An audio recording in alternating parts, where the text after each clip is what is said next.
எனக்கு டவுட் எதுல இருந்துச்சுன்னா, எனக்கு வந்துட்டு அவன் சுபிக்ஷா வச்சு அவன் எமோஷனல் கேம் விளையாடுறான்றதுலாம் டவுட் இருந்துச்சு.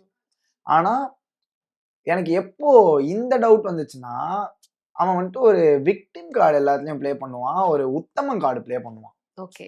சரி see I am this I am கஞ்சி தண்ணி போட்டு துவைச்ச ஒரு ஆளு. நான் வெறப்பா இப்படிதான் இருப்பேன். ரூல்ஸ் இஸ் ரூல்ஸ் அப்படின்னு சொல்லிட்டு ஒண்ணு சொல்லி, அப்படி சொல்லும்போது ஆட்டோமேட்டிக்கா நான் ரூல்ஸ ஃபாலோ பண்ணுவேன்பா அப்படின்னு சொல்லும்போது, ஆட்டோமேட்டிக்கா நீ ரூல்ஸ ஃபாலோ பண்றன்ற மாதிரி தானே மீன் ஆகுது அது. ஐ டோன்ட் ஃபாலோ தி ரூல்ஸ்ன்னு நீ சொல்ற மாதிரி தானே ஆகுது. சோ அவனோட கேமே அதான். பா நான் யாரு தெரியும்ல, நான் நல்லவன். கத்து ஏய் இப்படி கத்துங்க. அதுதான் நியாயம், அதுதான் தர்மம். இந்த மாதிரி நியாயம், தர்மம் அப்படின்னு சொல்லி பேசி ஒரு கேம் ஆடுவான் அப்படின்றதுதான் வந்துட்டு நான் பார்த்தேன். அது கிடையாது அப்படின்றது எனக்கு வந்துட்டு புரிஞ்சிருச்சு நடுவுலயே.